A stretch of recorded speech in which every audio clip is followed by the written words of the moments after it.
ትንሽ አካባቢያችን ላይ የኮንስትራክሽን ስራ ስላለ ለድምፁ ጥራት ይቅርታ ጠይቃለሁ። ወደ ቪዲዮ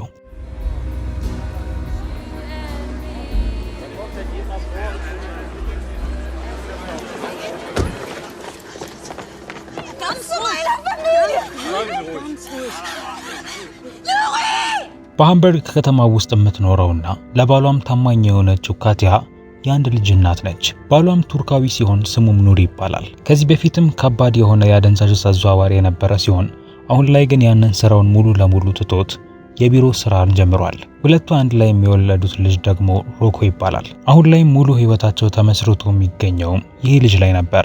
ካቲያም እርስ በርስ ከተዋደዱና ታማኝነታቸውም ከቀጠለም ያለፉት ችግሮች በሙሉ የሚፈቱበት መንገድ እንዳለ የምታስብ ሴት ነች። ነገር ግን ከቤተሰቦቿ ጋር የምታሳልፈው ይሄ የመጨረሻዋ ጊዜዋ እንደሆነ አላወቀችም ነበር። በአንደኛው ቀን ጠዋት ላይም ልጇን ወደ ኑሪ ጋር ከወሰደችው በኋላ ከጓደኛዋ ጋር ምሳ ልትበላ እንደተቀጣጠረችና ለሱም ደግሞ መኪናውን እንዲሰጣት ትጠይቀዋለች። እናም እዛ ከደረሰች በኋላ ተመልሳ መጥታ ወደ ቤት እንደምትወስዳቸውም ትነግራቸዋለች። ልክ ከዛም በምትወጣበት ሰዓት ላይ አንዲት ወጣት ሴት አዲስ የሆነ ሳይክልን ከምንም ነገር ጋር ሳታስረው ወደ ህንጻው ስትገባ ትመለከታታለች። ከዚያም እንደ መልካምነቷም ያቺን ሴት ሳይክሏን እንድትቆልፈውና አለበለዚያ ግን የሚያልፈው ሰው እንደሚወስድባት ትነግራታለች። ያቺ ሴት ግን እንደማትቆይ በመናገር ሳይክሏን እዛው ትታው ትሄዳለች። ከዚያም ካቲያ መኪናው ውስጥ ገብታም ጉዟን ትቀጥላለች። ጓደኛዋንም ሄዳ ካገኘቻት በኋላም ቀናቸውን ደስ በሚል መልኩ አንድ ላይ ማሳለፍ ይጀምራሉ። እናም ያቺ ሳይክሏን አቁማ የገባችው ሴትም ባሏ በር ላይ ቦምብ እንዳጠመደችም አላወቀችም ነበር። በዛን ቀን ማታም ካቲያ ኑሪና ሮኮን ለማምጣት ወደ ኑሪ ቢሮ በመታምራበት ሰዓት ላይ ሙሉ መንገዱ በሰዎችና በፖሊሶች እንደተዘጋጋ ትመለከታለች። ከሰዓታት በፊትም ሰላማዊ ሆኖ ትታው የሄደችው አካባቢ አሁን ላይ ምስቅልቅል ወጥቶ ታገኘዋለች። ቦታውንም ከተመለከተች በኋላም ቤተሰቦቿ ያሉበት ቦታ ስለሆነ ሮጣ ወደዛ ትሄዳለች። ጉሮሮዋም እስኪዘጋም ድረስም ነበር የተጣራችው። እንደገመተችውም የፈነዳው የነሱ ቢሮ ነበረ። ፖሊሶቹም ጥቃት ከደረሱባቸው ሰዎች መካከል አንድ ትንሽዬ ልጅና አንድ ትልቅ ሰው እንዳለ ሲነግሯት እነሱ እንደሆኑ ትገነዘባለች። ያንን መቋቋም አቅቷትም ወድቃ መጮህ ትጀምራለች።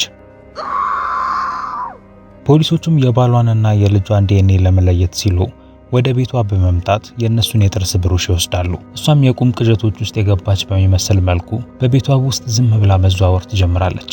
የእሷ ወላጅ አባትና እናት ይመጣሉ። የኑሪም ወላጆች ይመጣሉ። ተያይዘውም እያለቀሱም ውጤቱን መጠባበቅ ይጀምራሉ። የዲኤንኤ ውጤትም ሲመጣም ቀድማ የጠረጠረችው ነገር እውነት ይሆናል። መርማሪውም እንደመጣም ነበረ ጥያቄውን መጠየቅ ይጀምራል። ኑሪም አደገኛ ከሚባሉ ሰዎች ጋር የሆነ ግንኙነት ጀምሮም ከነበረ በሚል ይጠይቃታል። ምክንያቱም ቦምቡ የተጠመደው የሱ ቢሮ በር ላይ ነበረ። እናም ታርጌታቸውም ኑሪ ነበረ። እንዴት በእንደዚህ አይነት ከባድ የሀዘን ስሜት ውስጥ የምትገኝ ሴት በመጨረሻዎቹ ሰዓቶች ላይ ተመልክታ የነበረችውን ነገር እንዴት ልታስታውስ ትችላለች? ነገር ግን ካቲያ እንደምንም ብላ ያንን አዲሱን ሳይክሏን ሳትቆልፍ የሄደችውን ያቺን ሴት ታስታውሳታለች። ፖሊሱም ይህን ከሰማም በኋላም ከሰዓሊው ጋር አንድ ላይ ሆና የዛችን ሴት ምስል አብራ እንድትስል ይነግራታል። ካቲያም ለአንዴና ለመጨረሻ ጊዜ የባሏንና የልጇን አካል እንድታየው በምትጠይቀው ሰዓት ላይ መርማሪው አካሎቻቸው በሙሉ ስለተበታተሩ ያንን ማድረግ እንደማይችል ይነግራታል። ማታም ላይ ጓደኛዋ ወደሷ ጋር በመምጣት ሌሊቱን አቅፋ እያጽናናቻት ታሳልፋለች። ጠዋት ላይ ሁሉም ነገር ዜና ላይ ወጥቷል። ነገር ግን የወጣው ዜና ካቲያ የምታውቀው እውነተኛ ዜና አልነበረም። ጋዜጠኞቹ መረጃውን ካለፈ ታሪክ ጋር በማገናኘት በአደንዛዥ አዘዋዋሪ ሰዎች መካከል በተፈጠረ ግጭት የተፈጸመ የቦምብ ፍንዳታ እንደሆነ ጠቅሰዋል። በዚህ ምክንያት የካቲያ እናት ራሱ ተጠራጥራ እሷን መጠየቅ ትጀምራለች። ኑሪ ምናልባት ከነሱ እየደበቀው የሆነ ነገር እንደነበረም መናገር ትጀምራለች። ይሁን እንጂ ካቲያ እንደሱ እንዳልሆነ በመናገር ለባሏ ትከላከለለታለች። ይሁን እንጂ አሁንም ግን በውስጧ የሆነ ጥርጣሬ ነበረ። እናም ህዝቡ በሙሉ እያሰበ ያለውም ከሷ በተቃራኒው መንገድ ነበረ። እውነቱን ለማረጋገጥ ስትልም ካቲያ ወደ ዳኒሎ ትሄዳለች። እሱም የኑሪ የረጅም ጊዜ ጓደኛው ሲሆን ለቤተሰቡም ጠበቃም ነበረ። ኑሪም ወደ የአደንዛዥ ሱሰኛነቱ ተመልሶ ከሆነም በሚል ትጠይቀዋለች። ኑሪ መቼም ቢሆን እንደዚህ አይነት ነገርን አድርጎ ቤተሰቡን አደጋ ላይ እንደማይጥል ይነግራታል። ጥቃት አደርሰዋል ተብሎም የተገመተው የምስራቅ አውሮፓ አደንዛዥ አዘዋዋሪዎች ማህበር እንደሆነ በነገራት ሰዓት ላይ ካቲያ ጭንቅላቷን በመነቅነቅ የተመለከተቻት ሴት ግን ጀርመናዊ እንደሆነች ትናገራለች። እናም እነዚህ ሰዎች ደግሞ በዘረኝነት በጣም የሚታወቁ ናቸው። ስለዚህም ባሏን በዘረኝነት ምክንያት እንደገደሉባት መጠራጠር ጀምራለች። ከዚያም ግን ከመሄዷ በፊት ለትንሽ ደቂቃዎች ያክልም ቢሆን ሊያረጋጋት የሚችል ነገር ካለው በሚል ትጠይቀዋለች። እሱም ከዚህ በፊት ደንበኛው አስቀምጦት ረስቶት የሄደውን ትንሽ የአደንዛዥ ዕፅን ይሰጣታል። ካቲያም ወደ ቤት በምትመለስበት ሰዓት ላይ ኑሪንና የልጅ ልጃቸውን ሬሳ ወደ ሀገራቸው ወስደው መቅበር ይችሉ እንደሆነ ይጠይቋታል። እሷም ይቅርታ ጠይቃቸው ወደ መታጠቢያ ቤት ከገባች በኋላ በሩን ቆልፋ ከዚህ በፊት ተሰጥቷት የነበረውን አደንዛዥ ዕፅ ትወስዳለች።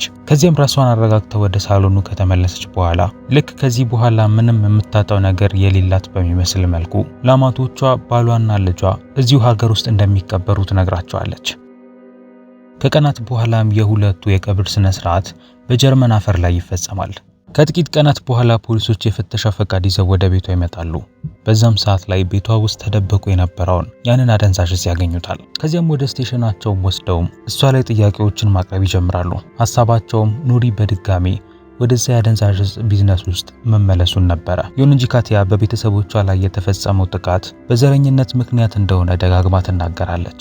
ይሁን እንጂ መርማሪው ግን ይህንን ሐሳብ ሊቀበል አልቻለም። እናም እንዴት እንደዚህ አይነት ትልቅ የሆነ አፓርትመንትም ባሏና እሷ ሊገዙ እንደቻሉም ይጠይቃል። የኑሪ አባትም ትልቅ መሬት እንደነበረውና እሱንም ሽጠው ያንን አፓርትመንት እንደገዙም በምትናገርበት ሰዓት ላይ እሷ ላይ ማሾፍ ይጀምራል። እናም ደግሞ በዛ መሬት ላይ ምን ተተክሎ እንደነበረ በሚጠይቃት ሰዓት ላይ ቤቶች እንደነበሩ ትነግረዋለች። ከዚያም ተናዳም ከዛ ትወጣለች።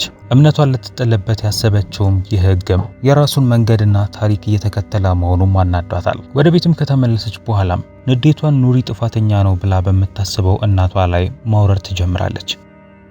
በቀጣዩ ቀን ካቲያ ከባድ ፍንዳታ ደርሶበት ወደ ነበረው ወደ ኑሪ ቢሮ ታመራለች። በፍንዳታው ምክንያትም ግድግዳዎቹ ላይ ተረጭተው የነበሩትንም የደም ቅንጣቶችንም ትመለከታለች። ከዚያም ለብቻዋም ሆናም እዛ ውስጥ ማልቀስ ትጀምራለች። እናቷንም ለ2 ቀናት ያክል ከዛ እንድትሄድላት ካደረገች በኋላ በጸጥታ ውስጥ ሆና ካቲያ በማሰብ በመጨረሻ ልጇንና ባሏን ለመቀላቀል ተወስነና መጥፎ ነገር ትሞክራለች።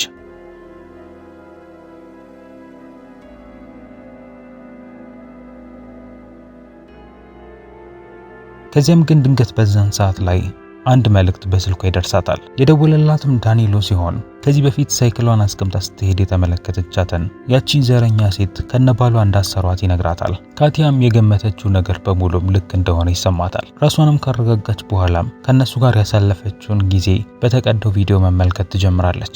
ከዚህ በኋላም የምትጠብቀው የፍርዱ ስነ ስርዓት እስኪጀመር ድረስ ነው። በመጀመሪያው የፍርድ ቀን ላይም ካቲያ የነበሯትን ነገሮች በሙሉ የወሰዱባትን ሁለቱን ጥንዶች ትመለከታለች። በመጀመሪያም የነሱ ጠበቃ እሷ ዝም ብላ የዓይን እማኝ መሆኗን ተከትሎ አሁን ላይ ከፍርድ ቤቱ እንድትወጣላቸው ይጠይቃል። ይሁን እንጂ ዳኒሎ ጣልቃ በመግባት ያ እንዳይፈጠር ያስቆማል። ፍርዱን በሚጀምርበት ሰዓት ላይም ዳኒሎ እነዚህ ጥንዶች በተደጋጋሚ መልኩ ስደተኞች ላይ ጥቃት በማድረስ እንደሚታወቁ ይነግራታል። ጥቃቱን የሚያደርሱት ደግሞ በተመሳሳይ መንገድ ነበረ።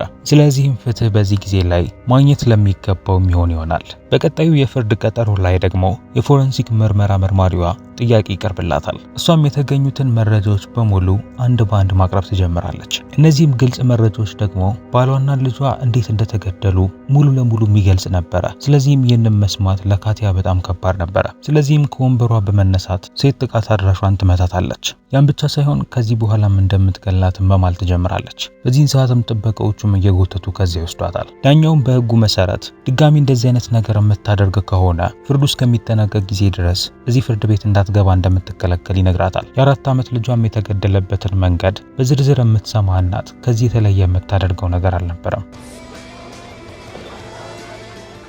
ቀጣይ ደግሞ የምስክሮች ተራ ነው። የመጀመሪያው ምስክርም የአንድሬ አባት ሲሆን ልጁም ከባድ የሆነ የዘረኝነት አስተሳሰብ እንዳለው ይናገራል። ከዚህ በፊትም ወደ አንድሬ ጋራጅ በገባበት ሰዓት ላይ ሚስማር፣ ሲሚንቶና የተለያየ ቦምብ ለመስራት የሚጠቅሙ ኬሚካሎችን እንዳገኘ ይናገራል። እነዚህም እቃዎች ደግሞ የፈነዳው ቦምብ ከተሰራባቸው እቃዎች ጋር ሙሉ ለሙሉ ተመሳሳይ ነበሩ። የገዳዮቹ ጠበቃ ግን እንዴት ቁልፍ ሳታገኝ ገባ በማለት ጥያቄውን ያቀርባል። አባትየው ግን ተረጋግቶ አንድሬ ሁለተኛ ቁልፍ እንዳለውና ያንን ደግሞ ሁልጊዜ ሲወጣ ድንጋዩ ስር እንደሚያስቀምጠው ይናገራል። ጠበቃውም ምናልባት ሌላ ሰው ያንን ቁልፍ አግኝቶት አንድሬ ላይ ለማሳብ ተጠቅሞበት ከሆነም በሚል ይጠይቃል። ይሁን እንጂ አንድሬ አባት ግን እንዳልሆነና ማንም ሰው ወደዛ መጥቶም እንደማያውቅ ይናገራል። ከመሄዱ በፊትም ወደ ካቲያ በመዞር ለተፈጠረው ነገር በሙሉ ምን ያክል እንዳዘነና እንድትጽናናም ይነግራታል።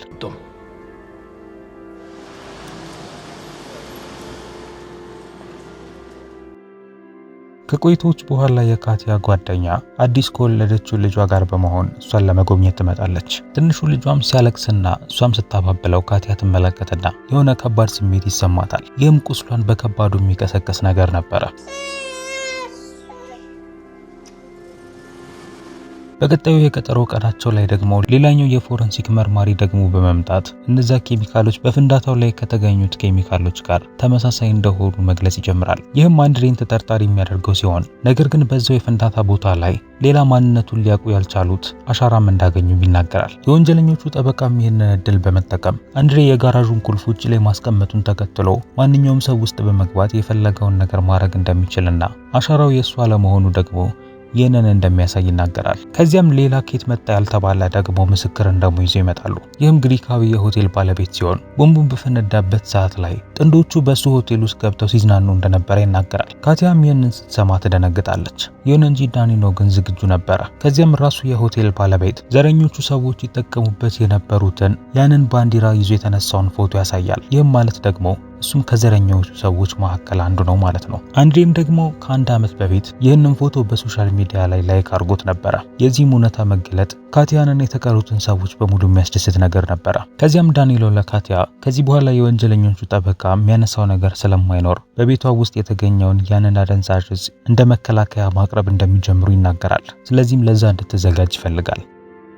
በቀጣዩ ቀንም እንደተጠበቁትም ይህንኑ መረጃ ለክርክር ያነሱታል። ይህንንም ምስክሮቿን ውድቅ ለማድረግና እሷንም ሱሰኛ ብለው ለመናገርም ይጠቀሙታል። እናም የተፈጠሩትን ነገርና አይቻለው ያለቻቸውን ነገሮች በሙሉ ምናልባት በአደንዛዥ ዕፅ ቁጥጥር ስር ሆና ያየቻቸው ስለሚሆኑ እውነተኛነታቸው ራሱ ያልተረጋገጠ እንደሆነም ይናገራሉ። ያ ብቻ ሳይሆን እሷ አደንዛዥ ዕፅ መጠቀሟ ባሏም ወደዛ የአደንዛዥ ዕፅ ስራ ውስጥ ደግሞ እንደገባ ልክ እንደማሳያ ነበር የሆነላቸው። ካቲያ ግን ልክ እሷ ማርገዟን በነገረችው ሰዓት ላይ ኑሪ ሙሉ ለሙሉ ይህንን ስራውን እንዳቆመና ከአደንዛዥ ዕፅም እንደጸዳም ትናገራለች። ዳኒሎም የአደንዛዥ ዕፅ ምርመራው እንዳይቀርብና ፍንዳታው ላይ እንዲያተኩሩ ይናገራል። ይሁን እንጂ ተከራካሪያቸው ትክክለኛውን ስራውን የጨረሰ ይመስላል።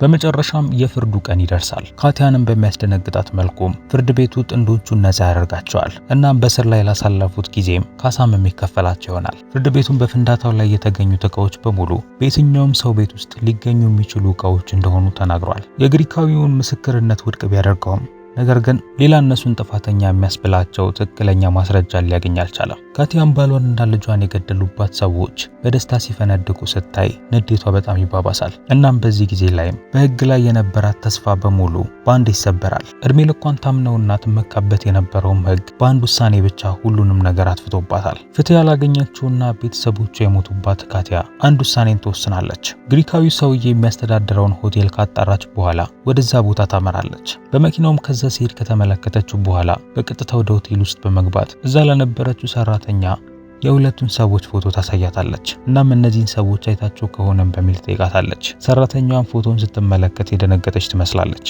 ነገር ግን አይታቸው እንደማታውቅ ትናገራለች። ካቲያም ልክ ከዛ ከሄደች በኋላም ስልኩን አንስታ ወደ ሌላ ሰው ትደውላለች። ይቺ ሴት የደወለችውም ባለቤቱን ለመጥራት እንደሆነ የተገነዘበችው ካቲያ ወዲያውኑ ወደ መኪና ውስጥ በመግባት ከዛ ለመሄድ ትወስናለች።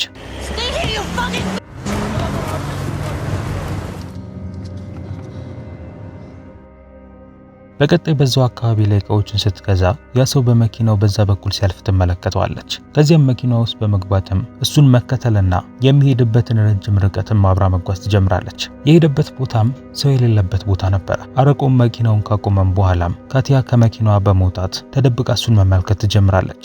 እሱም ሚስጥራዊ በሆነ መልኩ ሊያገኝ የመጣው አንድሬና ሚስቱን ነበረ። የሚያወሩትን ቋንቋ ባትረዳውም ነገር ግን ራሳቸውን እንዲከላከሉበት በሚል የሆነ ዕቃ ሲሰጣቸው ትመለከታለች። እሱም ከዛ ከሄደም በኋላም ሁለቱን ጥንዶች ስትሰማቸው አንድሬ ካቲያ እነሱን ለመከታተል እየሞከረች እንደሆነ ይነግራታል። እናም እነሱን ወንጀለኛ ለማድረግም መረጃዎችን እየፈለገች እንደሆነም አውቋል።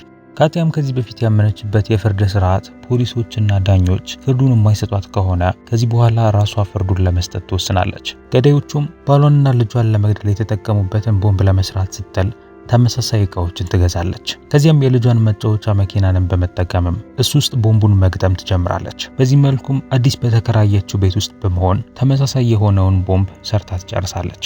ሲያልቅም ጥንዶቹ ወዳሉበት የባህር ዳርቻ በማምራት እስኪወጡ ትጠብቅና መኪናው ስርም ሄዳም ታስቀምጠዋለች። ከዚያም ማፈንጃውን በመያዝ ተደብቃ እስኪመጡ ድረስ መጠበቅ ትጀምራለች። ይሁን እንጂ በመጨረሻዎቹ ሰከንዶች ላይ ግን ማንገራገር ትጀምራለች። ከውስጧም ሊጠፋ ያልቻለው የድሮ ማንነቷ የምታረገው ነገር ልክ እንዳልሆነ ይነግራት ይጀምራል። ከዚያም ወደ መኪናው ከተመለሰች በኋላም ቦምቡን መልሳ ትወስዷለች። ከዚያም ወደ ክፍሏም ተመልሳም በድጋሚ ልታስብበት ትወስናለች። በቀጣይ ዳኒሎ ይደውልላታል። የፍርድ ውሳኔው ላይ ምርመራ እያደረጉበት ስለሚገኙ ለጥያቄ ወደ ቤቷ እንድትመጣ ይነግራታል። ይሁን እንጂ ካቲያ ግን አሁን ነገሮች እንደሚስተካከሉ እንደማታስብና አስተሳሰቧም እንደተቀየረም ትናገራለች። ተስፋ እንዳታጣ ቢለምናትም ነገር ግን ነገሮችን እንዲቀይሩ የሚያስችላቸው ምንም አይነት ተጨባጭ ማስረጃ እንደሌላቸው ትነግረዋለች። ከዚያም የቀራት አንድ ሰው ላይም ስልኩን ትዘጋዋለች። በዛን ቀን ማታ ላይ እስከ ሌሊት ሳትተኛ ታሳልፋለች። ጊዜዋንም ኑሪና ልጇ አብረው ሲያሳልፉ የተቀዱትን ቪዲዮዎች በመመልከት ታሳልፋለች። እነዚህ የምትሰማቸው የሳቅ ድምጾችም አሁን ላይ የሉም። በዚህ በረዘመውና ለጋፋ ባላት ሌሊት ላይም ያ የማመንታት ስሜቷ ሙሉ ለሙሉ ይጠፋል።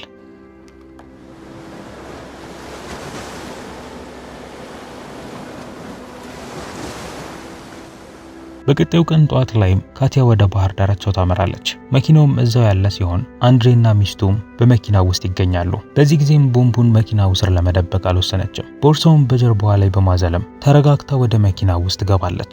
ከዚያም እዛው በማፈንዳት ሁለቱን ገዳዮችና ራሷን ታጠፋለች።